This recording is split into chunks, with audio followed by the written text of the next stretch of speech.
so much, Jill, for that introduction. I'm very excited to be here with you all this afternoon. So as Jill mentioned, I lead our Tree Equity Career Pathways Initiative, and so I'm very excited to share a little bit more about that with you all this afternoon. So what is tree equity? It's an effort to ensure that every neighborhood and every urban place has the benefit of trees, the benefits of trees that translate into health, wealth, and better climate response to equip communities to become resilient. And so when you look at any American city and you overlay a tree canopy map, typically you'll find that lower canopy areas are lower income and higher canopy areas are higher income.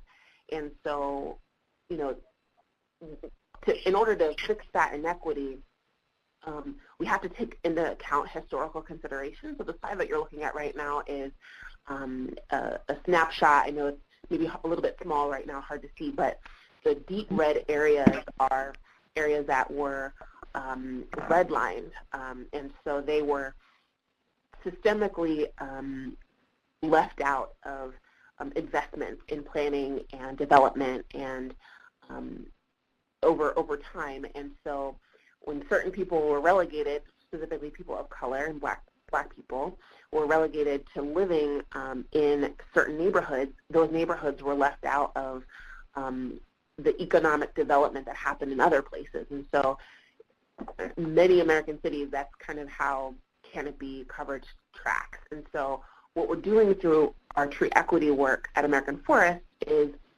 accounting for those historical barriers that are responsible for that inequity, and we're working on solving that inequity through a couple of different initiatives, and the Career Pathways Initiative is the first one that we're diving deep into. And so Tree Equity Career Pathways is really an effort to simultaneously plant trees where they're needed most, right, in these communities that have historically been suffered from disinvestment and maybe don't have enough tree canopy cover. And what we're also working on doing is creating a new urban forestry workforce to pull from, because we actually face a huge shortage in our field. We'll need about 6,300 tree trimmers and pruners over the next 5 years, according to the Bureau of Labor Statistics.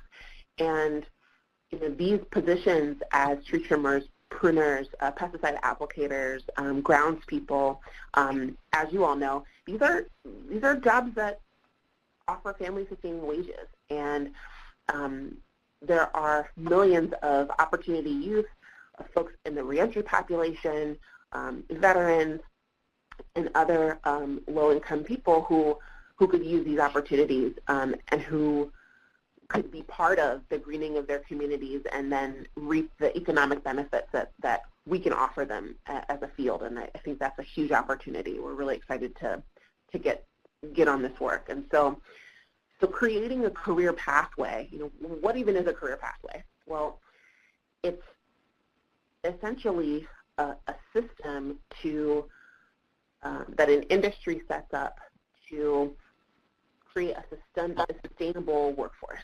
So it has a couple of different parts, and this, you can dive into this infographic a little bit later, but basically it connects all of the folks within a sector, so academia, private entities, public entities, nonprofits, et cetera, to find and source folks, to then get them credentialed and get them equipped to do great work. And it has different entry points, as you can see along the arrow. And then the output is making sure that folks can step right into careers. So the red circle on your screen circles where we are focusing our efforts in urban forestry, which is at the very first rung of the career pathway or career ladder, right, in our field. So folks who maybe don't have a high school education or do only have a high school education, maybe have very limited experience or limited exposure to the field. We're getting them into workforce opportunities that then result in getting right out into the field. And so how does that look, right? What are the essential functions of career pathways? Essentially, we're looking at programs. So on the left-hand side of your screen are some examples of these types of programs. So some of you on the line, I see some familiar names, actually run these types of programs. You may run a tree care crew. You may run a landscaping crew, a core, a pre-apprenticeship or apprenticeship program, you may be involved in any kind of job training program that may be run by another entity, but maybe you as an urban forestry expert go in and teach folks urban forestry related skill sets so that they can be, so that folks in this program can know, hey, I maybe have an option of getting into this particular field, right? But what career pathways do is they provide really focused education, participant-focused education and training. They provide standardized assessments so you know that everybody's qualified to do the work that is required of them. They provide different kinds of wraparound or support services like childcare or career coaching. It could be transit support to get to and fro. And they also provide on-the-job training to make sure that folks are not just book smart when they graduate from these programs, but they are also well-versed and experienced in having that hands-on experience with employers. So that was kind of an overview of what tree equity is, what a career pathway is, and I'm hoping now to walk you all through the work that American Forest is doing to address not just the workforce shortage that we have in our field, but to do so in the most equitable way possible. And that is through our change model. So we use this change model in all of our work, and I'm going to be kind of walking you through an overview of steps of how you can build a great career pathway where you are. And those steps will all be fleshed out in significantly more detail than what I'm going to be providing today in a drafted national toolkit. So that toolkit is set for release a little bit later this summer. Look out for that. Follow us on all our social media, and you can email me. I'll have my contact at the end of the presentation as well. But we're really excited to draft this toolkit and then spend the next year or so refining it to make sure that it's actually going to meet the needs of all of you, all of the great practitioners in the field. All right, so getting started, right, to build your career pathway, you've got to set up your program goals, your metrics, your focus areas, and your metrics for success. So, making sure that whatever kind of pre-employment program you're running, if you're running a tree care crew, if you're running a landscaping crew, if you're running a core, what are the basic tenets of that program? What areas are you going to be able to focus on? Is it a tree care crew where your goal is to build a more diverse and inclusive urban forestry workforce? So specifically, you're going to be targeting the involvement of opportunity youth of color in particular low-income areas of your city. Being really specific about those intentions is going to be really helpful for you, and helpful to kind of build that basis of your program. And then getting specific about your focus areas and about your metrics for success will also be really important. Your second step is to build your partnerships. So once you have the basis of your program, the foundation of your program, who are you going to be partnering with to make this happen? Do you already have employer partners are you going to be the entity that operates this program? And, in some locations, the folks who are actually operating the program may be out of a community college. They may be out of a local YMCA or other kind of more social service agency, focus out of a local, labor department, municipal or county labor department. Who's operating the program? Who's partnering with you on that operation? And who from your forestry department or your local, school system? It could be a 2-year college, 4-year college. Who's supporting the training of these folks? And who are your local employers, right? Who are going to hopefully take your graduates and employ them full-time afterward. Once you have your partners identified, you want to make sure that you codify those partnerships. So get them all on the same page about the goals, your focus areas, and your metrics, and then you're able to formalize those partnership agreements, right? That'll help you be all on the same page as you move on to the next step, which is planning. You want to plan guided by science. So I have an example here out of Baltimore, but I won't get into that too much. American Forest supports several different place-based partnerships around workforce development. Baltimore is an example. Also, we do have done work in Detroit as well. But all of the work that we've done is guided by science, and guided by data. Building a data-driven pre-employment program is really important. So there are tasks in order to become to become data-driven. There are some tasks that you can do to make sure that your program is really responsive to the needs of the sector locally, to the needs of the field. So all of your partners who are employers, they can build their baseline data by assessing any kind of gaps in the workforce. Your community partners can assess the full labor pool that they're going to be pulling from, and what those skill sets are of the labor pool, and maybe where they'll need to focus the program to develop additional skill sets. Making sure you know what your canopy maintenance needs look like. I mean, not everywhere, everywhere doesn't have the number one priority as planting trees. It might be taking down trees because you may have had a pest infestation or disease infestation, and the goal might be taking trees down first and then doing some reuse as is happening in Baltimore. So knowing your canopy maintenance needs is really important.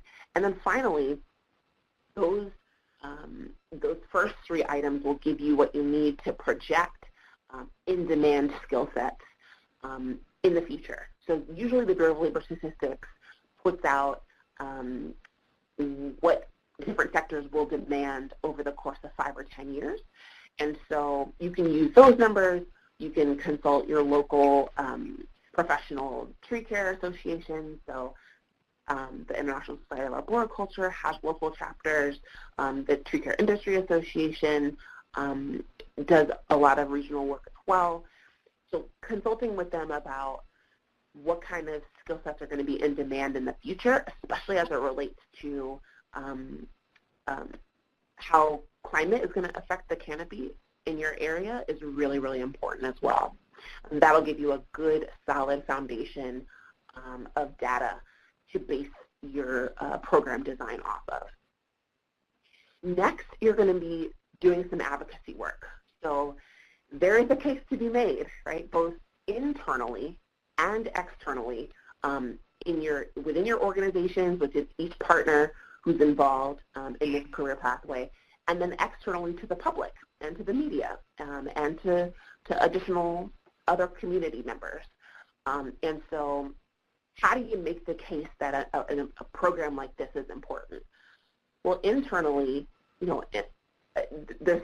especially with many for-profit entities, private entities, nothing makes the case better than cost cutting, right? And so right now I've spoken with many private sector urban forestry employers who are losing all kinds of money because of high rates of turnover, but not all of those employers are linking those high rates of turnover to a cultural issue, right? And a lot of times, that's what the basis is. If you don't have bathrooms on your work site for women, then how are you going to expect women to stick around?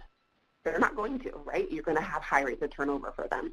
So making sure that we link cultural competency and accommodations to the benefits of reduced training and placement costs, reduced turnover rates, will help employers make the case internally to invest in pre-employment programs. Externally, employers can be so critical and crucial to be at the table when talking to local government entities about being inclusive around municipal contracting. I know in Washington, D.C., there are there are new regulations and incentives for urban forestry private contractors who do business with the district to hire people who live in the district to do this work, do this greening work and tree care work. And so, those employers are looked at more favorably and are rated higher in the bidding process for contracts. And so things like that can also help make the case for building a more equitable workforce and supporting a pre-employment program and a career pathway. And community partners, of course, need to also make the case, making sure it's aligned with your mission. Internally is really important. And then, of course, aligning your workforce work with other regional goals. So maybe you can appeal to the local DA's office and say, hey, we're going to be able to reduce recidivism rates through this pre-employment program because we're specifically targeting folks in the reentry population to make sure they have the skill sets they need that are really in demand in this growing sector, right? Very, very persuasive arguments for advocating for these programs. And then everybody's favorite, right? Funding. Got to have money to make this run. I will run through these. I know that I'm running a little short on time here, so I will run through this pretty quickly here. But for funding, there are a couple different partnership models you can have to get funding. One is your traditional cross-sector partnership. I know that the folks in Delaware, in Wilmington, Delaware, at the Branches to Chances program, they do this really well. They have partnerships with employers in their local municipality, in the city of Wilmington, where they place graduates of that program. They place graduates in the one of the local area gardens that's run by a nonprofit, and they also place graduates in for-profit companies inside of an urban forestry private sector companies. And so those cross-sector partnerships really underscore the value of the program because it's able to prepare participants who are all from the reentry population for, to be competitive in no matter what sector they want to go into. And so that makes a really strong case for funding. And then finally, in partnership models, once you've gotten the cross-sector partnership down, you'll want to move on to the sector partnership, which is exactly what it sounds like. It's basically every kind of entity, academia, public, private, nonprofit, and in a particular industry, all partnering to create and sustain a career pathway. And that sector partnership, if you set that up, will qualify you for a lot of different kinds of federal funding. And so you can get my contact information. I can nerd out with you about individually about those kinds of funding. But it's really important to set up those partnership models so that you can qualify for different kinds of funding. And then your funding areas, right? So you will need to fund your operations, you'll need to fund your support services, so your wraparound services, the transit, the child care, the academic coaching, the actual training itself. Maybe people get OSHA certified, you may need to purchase equipment, all of those kinds of support services to make sure that folks can show up and be fully present at the program is really important. You may need to fund, this is another stream of funding that's important, your employer cultural competency training. So, what's the use in training a bunch of, great candidates for positions that they get placed into and, either get fired or quit within 4 to 6 weeks of being placed there because the culture at the organizations where they have been hired is no good. So that's a really important funding stream as well. And then finally, you might also get funds for fee-for-service work. So I know I see Lisa Sims on the line here. Shout out Lisa. Shout out Jersey. Her program, her pre-employment program that she runs in New Jersey has a fee-for-service component where the crew will take work and have contracts to do tree planting and maintenance work, which is amazing. You'll want to plant and restore. You'll actually want to execute the program. I'm really short on time, so I'm going to kind of slide through the rest of these here.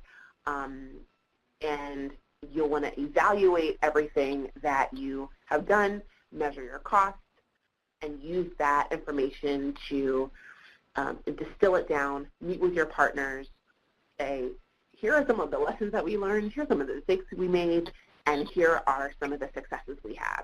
And then you'll be able to adapt that program and inform your urban forestry design and implementation for the next go-around, right? So you'll be able to go back to the top of the circle, redefine your program goals, redefine your focus areas, and your partnership roles.